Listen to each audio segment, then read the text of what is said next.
வணக்கம். நான் டாக்டர் ராமநாதன் அர்ச்சுனா. அந்த அன்று செய்யப்பட்ட ப்ரெசன்டேஷன் சம்பந்தமாக ஒரு தெளிவில்லா நிலைப்பாடு மக்களுக்கு இருக்கிறது. இதை அதாவது டிசிசி, டிஸ்ட்ரிக்ட் கோஆர்டினேட்டிங் மீட்டிங், மாவட்ட ரீதியிலான கோஆர்டினேட்டிங் மீட்டிங், அதாவது ஒரு அபிவிருத்தியை ஒழுங்கமைக்கின்ற ஒரு சந்திப்பு தான் அன்றைய தினம் நடந்தது. நான் இந்த வீடியோவை பகிர்வதற்குரிய காரணம், தமிழிலும் எனக்கு சொல்ல முடியும் என்பதற்காக, மற்றும் இதனை சகல மக்களிடம் கொண்டு போய் சேர்க்க வேண்டும் என்ற ஒரே ஒரு காரணத்துக்காக. மேலும் ஒரு முக்கிய நோக்கம், அங்கே வந்திருந்த மற்ற பாராளுமன்ற உறுப்பினர்களும் இதை விளங்கிக் கொள்வார்கள் என்பதற்காகவுமே இதனை தமிழில், முக்கியமாக சிவிகே சிவஞானம் எனப்படுகின்ற வயது முதிர்ந்த நபர் அதனை விளங்க முடியாமல் தத்தளித்ததன் காரணமாக இந்த வீடியோவினை வெளியிடுகின்றேன். இது என்னென்றால், நீங்கள் பார்த்தா தெரியும் உங்களுக்கு, அதாவது மாகாண குறித்தொதுக்கப்பட்ட அபிவிருத்தி நிதி 2024 போட்டுக்கிறார்கள். அவ்வாறு போட்டபோது ப்ரொவின்ஷியல் ஸ்பெசிஃபிக் டெவலப்மெண்ட் கிராண்ட், அதாவது ஒரு ப்ரொவின்ஸுக்கு கொடுக்கப்படுகின்ற மொத்த நிதி. அதில் நீங்கள் பார்த்தீங்கன்னா தெரியும், இப்போ உள்ளூராட்சி அமைச்சுக்கு இது போடுறதுங்க தொடர் இலக்கம் போட்டிக்கணும். அப்படி 1 2 3 4 5 அப்படி 2 வரைக்கும் போகுது, 2 3 வரைக்கும் போகுது. இதில் இது மொத்தமாக மாகாணத்துக்குரிய முக்கியமான துறைகளை போட்டிக்கணும். உள்ளூராட்சி அமைச்சியை பார்த்தீங்கன்னா தெரியும், அமைச்சல்ல துறை வேலைகள் எண்ணிக்கை 53 ப்ராஜெக்ட் பிளான் பண்ணியிருக்கணும். அதுக்கு பார்த்தீங்கன்னா தெரியும் 226 மில்லியன் ரூபா, 2260 லட்சம் ரூபா ஒதுக்கப்பட்டிருக்கிறது. இங்கே தான் எங்கள்கிட்ட மெத்தப்படுத்தவர்கள் முட்டாள்தனம் இருக்கிறது. அதில் இவர்கள் இந்த வருடத்துக்குரியதில் பார்த்தீங்கன்னா தெரியும், செலவு விவரம் மில்லியனில் 132 மில்லியன் தான் செலவழித்திருக்கிறார்கள். அதாவது அரசாங்கம் எங்களுக்கு 226 மில்லியன்களை பகிர்ந்தளித்திருக்கிற போது, எங்களுடைய அதிக மெத்தம் எல்லாம் படித்து போட்டு தான் வந்திருக்கிறோம் என்று சொன்ன அரசு அதிகாரிகள் 226ல் 132 தான் முடித்திருக்கிறார்கள். கிட்டத்தட்ட 11 மாதம் 13ஆம் தேதியிலே அவர்கள் செலவு செய்யப்பட்ட விவரம். ரெண்டாவது பிரச்சனை என்னென்னா, இந்த 132 மில்லியன் நிதி எவ்வாறு செலவிடப்பட்டது? அது நீங்கள் எழுதின ஒதுக்கீட்டுக்கு ஒரு ப்ரொஜெக்ட் ஒன்று கொடுக்கல, அந்த ப்ரொஜெக்ட்டுக்கு தான் கொடுக்கப்பட்டதா, அல்லது பருத்துத்துறை ஆதார வைத்தியசாலைக்கும் 4 ஆதார வைத்தியசாலைக்கும் பிரதேச வாரியாக அல்லது ஏதாவது தங்களுக்கு தெரிஞ்ச ஆக்களுக்கு அள்ளி கொடுக்கப்பட்டதான்றது ரெண்டாவது பிரச்சனை. ஆனால் எங்களுடைய அதிபடித்த மேதாவிகள் 226, அதாவது உள்ளூராட்சி அமைச்சின் சுகாதார அமைச்சில் உள்ளூராட்சி அமைச்சுக்கு 53 ப்ராஜெக்டுக்குரிய 226 மில்லியனில் 132 மில்லியனை தான் இவர்கள் செலவழித்திருக்கிறார்கள் 11 மாதம் 13ஆம் தேதியில். அப்போ மிச்சம் பார்த்திங்கன்னா, மிச்சம் இன்னொரு 17 நாட்களில் 126ல் 132 போனால் கிட்டத்தட்ட 94 சொச்சமான மில்லியன் ரூபாவை இவர்கள் செலவழிக்க வேண்டும் இந்த 31ஆம் தேதிக்குள்ள. அப்படி செலவழிக்காத பட்சத்தில் அந்த நிதி திருப்பியும் திரசேரிக்கு போகும். அதாவது நீங்கள் நிற்கக்கூடாது, இந்த 226 மில்லியனையும் அரசாங்கம் எங்கள்ட பேங்கில் போடுமண்டு. அவர்கள் அதை இம்ப்ரெஸ் எனப்படுகின்ற அக்கௌண்ட்ஸ் படித்தார்கள் தெரியும். அதாவது இந்த நிதியை ஒதுக்குவார்கள், ஒதுக்கீடு, அந்த ஒதுக்கீட்டை 100% பாவிச்சா அது அடுத்த வருஷம் கொடுக்கப்படும். ஆனால் இங்கே பார்த்தீங்கன்னா அடுத்த கோலத்தில் பௌதிக முன்னேற்ற அடிப்படையில் வேலைகளின் எண்ணிக்கை, அதாவது அது அந்த தலையங்கம் போட்டதே பிள்ளை. அதில் என்ன போட்டிருக்கணுமெண்டா, மொத்தமாக எழுதப்படுற இந்த 53 ப்ரொஜெக்டுகளில் முதல் 25 காலாண்டில் இவர்கள் எவ்வளவுக்குரிய ப்ரொஜெக்டை முடிச்சிருக்கிறார்கள்ன்றது 25% 10க்கு போடணும். அடுத்த 50% ப்ரொஜெக்டுகள், அதாவது 50% அந்த காலாண்டில், அதாவது உதாரணத்துக்கு யோசிப்பா 12 வருஷம்ண்டா முதல் 3 மாதத்துக்கு எத்தனை கம்ப்ளீட் பண்ணிக்கலாம்.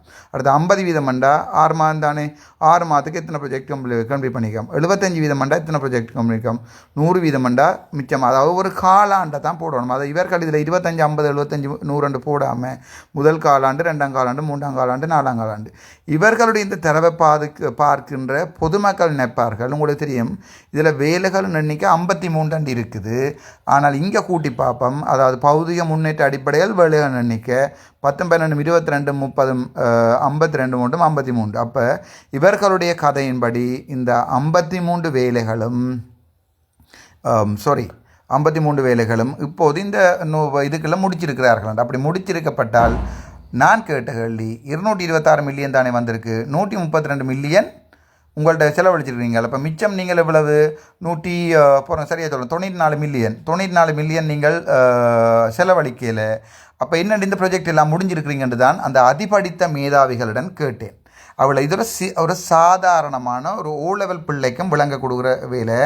மொத்தம் 226 மில்லியனில் 132 மில்லியன் செலவழிச்சிருக்கிறீங்க. ஆனால் இந்தியாவில் காட்டியிருக்கிறீங்க 51 வேலையும் முடிஞ்சுதுண்டு, 53 வேலையும் முடிஞ்சுட்டு காட்டுறீங்க. அப்படி அடுத்தா பார்ப்போம். அது அவ்வளோதான் உள்ளூராட்சி அமைச்சின்ற செயல்திறன். விவசாய அமைச்சர் எடுத்து பார்த்தீங்கன்னா 23 ப்ராஜெக்ட்கள் இருக்கணும், 43 மில்லியன் ரூபாய் ஒதுக்கப்பட்டிருக்கு. 26 தான் அவர்கள் 26 மில்லியன் செலவழிச்சிருக்கிறார்கள். கேட்டதுக்கு சொன்னார்கள் மிச்சம் 26லேருந்து 43 போனால் 10 13 17 மில்லியன் ரூபாய் தாங்கள் பில்லுகள் என்ன சமர்ப்பிக்கப்படாமல் இருக்குன்னு சொல்லினோம். அப்போ இவர்களுடைய அதாவது இயர் எண்டில் இப்போ ஒடிட் எல்லாம் நடந்து முடிய வேண்டிய நேரத்தில் இவர்களோட சிறத்திறன். ஆனால் பார்த்தீங்கன்னா தெரியும் இங்கே இவர்கள் போட்டிருக்கார்கள் வேலைகள் அன்றைக்கி 23, இங்கே பெட்டி எண்ணி பாருங்கோ 4 6 17 மாறும் 23 வேலைகளையும் செய்ததாக முட்டாள்தனமாக ப்ரெசன்டேஷன் செய்திருக்கிறார்கள். ஆனால் இங்கே 43 மில்லியனில் 26 மில்லியன் தான் பாவிக்கப்பட்டிருக்கு. பொதுமக்களுக்கு இது விளங்கணும், தயவு செய்து இதை ஷேர் பண்ணும். அதே மாதிரி கல்வி அமைச்சரை பார்த்தீங்கன்னா 20 ப்ராஜெக்டில் 152 மில்லியன் ஒதுக்கப்பட்டிருக்கிறது. எங்களுடைய கல்வி அமைச்சு அதிமேதாவிகள் 35 மில்லியன் மட்டும்தான் பாவிச்சிருக்கிறார்கள்.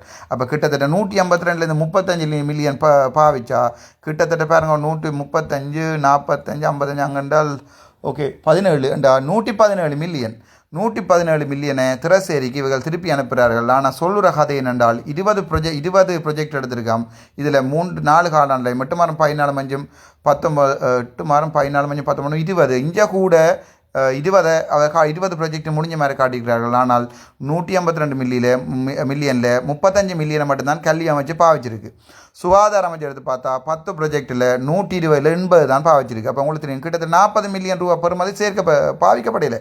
ஒவ்வொரு வருடமும் இதுதான் நடந்து கொண்டிருக்கிறது. மகளிர் விவகார அமைச்சர் எடுத்து பார்த்தா 4 ப்ராஜெக்டில் 53 மில்லியன் அனுப்பியிருக்கிறார்கள். 18 மில்லியன் தான் இவர்கள் பாவிச்சிருக்கிறார்கள். அப்போ 53ல் இந்த 18 கழிச்சா 53 10 கழிச்சா 43 இன்னொரு 10 கழிச்சா 33 18 தானே. இப்போ 35 மேத்ஸ் படித்தவனுக்கு விளங்கும் 3 3 4 இங்கே 4 எனக்கு மேத்ஸுக்கு ஓ லெவலுக்கு தம்பி சரிதானே. அப்போ மொத்தமாக பாருங்கோ கிட்டத்தட்ட 34 மில்லியன் 53லேருந்து 18 கழிச்சால் 43 33 35 மில்லியன் 35 மில்லியனை இவர்கள் பாவிக்காமல் திரசேரிக்கு அனுப்புகிறார்கள். இதுதான் இது மொத்தமாக பார்ப்போம். மொத்தம் 110 ப்ராஜெக்டில் 597 மில்லியன் அனுப்பியிருக்கிறார்கள். 294 மில்லியன் தான் இவர்கள் பாவிச்சிருக்கிறார்கள்.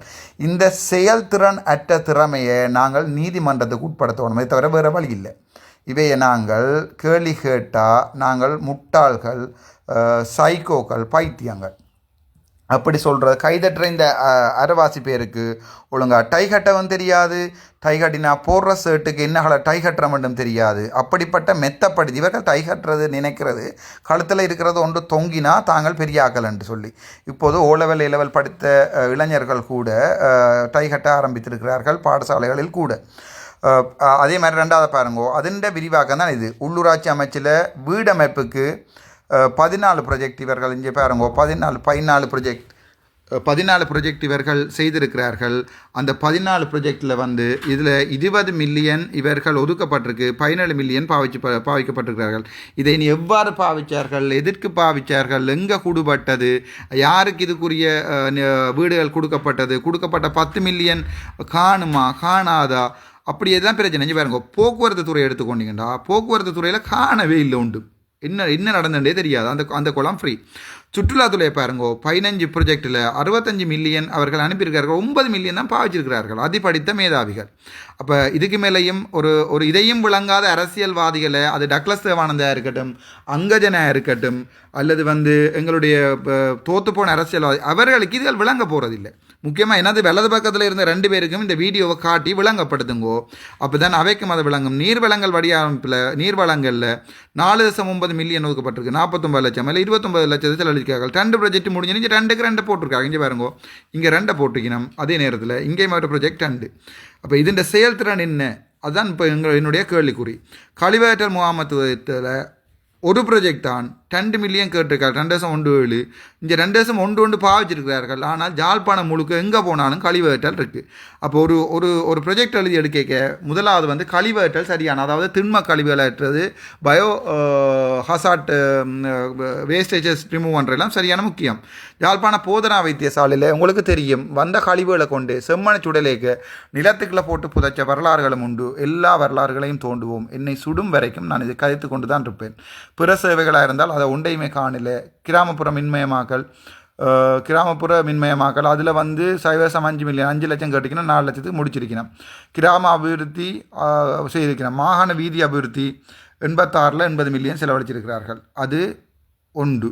ரெண்டாவது அதே மாதிரி பார்த்தீங்கன்னா விவசாயத்தில் இங்கே பாருங்க, விவசாயத்தில் என்ன நடந்திருக்குது, 8 ப்ராஜெக்டில் 18 மில்லியனில் 13 மில்லியன் தான் பாதிச்சிருக்கார்கள். ஆனால் விவசாயிகள் பாதிக்கப்பட்டார்கள். வந்த முழுக்க கொடுத்தா தான் நாங்கள் ஒரு பாராளுமன்ற உறுப்பினர்களாக அடுத்த முறை எங்களுக்கு தந்த 18 மில்லியன் காணாது 50 மில்லியன் தான் சண்டை பிடிக்கலாம். அங்கே சிரிக்கிறார்கள், தெற்கில் தமிழரை நினைத்து சிரிக்கிறார்கள். அதுதான் உண்மை. அதை சொல்லும்போது இவர்கள் கத்தி வெளியால் போகும்னு சொல்கிறார்கள். கால்நடையில் 19 மில்லியன், அதில் 13 மில்லியன் தான் செலவழிச்சிருக்கார்கள், கிட்டத்தட்ட 6 மில்லியன். ஆனால் எத்தனையோ ஆயிரம் கால்நடைகள் மருந்துகள் இல்லாமல், கால்நடை வைத்திய அதிகாரிகளுக்கு அதில் தெரியும், எத்தனையோ ஆயிரம் கால்நடைகள் வந்து மருந்துகள் இல்லாமல் தினம் தினம் செத்து கொண்டு இருக்குது. அதே மாதிரி நன்னீர் மீன்படி இவ்வாறு தான் எங்களுடைய நிலைமை இருக்கிறது. இது சம்பந்தமாக தான் உங்களுடைய கதைத்தேன். சுகாதாரத்தில் வந்து 75 மில்லியனில் 45 மில்லியன் தான் நீங்கள் செலவழிச்சிருக்கார்கள். பார்த்தா தெரியும், 75ல் 40 மில்லியன் தான் செலவழிச்சிருக்கார்கள். சுதேச வைத்தியம் சொல்லி வேலையில் 40ல் 29 மில்லியன் தான் செலவழிச்சிருக்கார்கள். சிறுவர் நன்னடத்தைக்கு 5 மில்லியனில் 1.4 மில்லியன் செலவழிச்சிருக்கார்கள். மிச்சம் முழுக்க சிறுவர்கள் அநியாயமாக ஒவ்வொரு சிறைச்சாலையிலும் ஒவ்வொரு சிறுவர்களும் குடு கஞ்சா 54 நம்பரில் இருக்கும்போது சிறுவர் நன்னடத்தைக்காக இவர்கள் 5 மில்லியனில் 1.4 மில்லியன் தான் செலவழிச்சிருக்கார்கள். மிச்சம் முழுக்க அப்படியே போயிருக்கிறது. இதுதான் உண்மை. இதை கதைத்த போது தான் பிரச்சனை வந்தது. தமிழன் இதை விளங்கிக் கொள்ள வேண்டும்.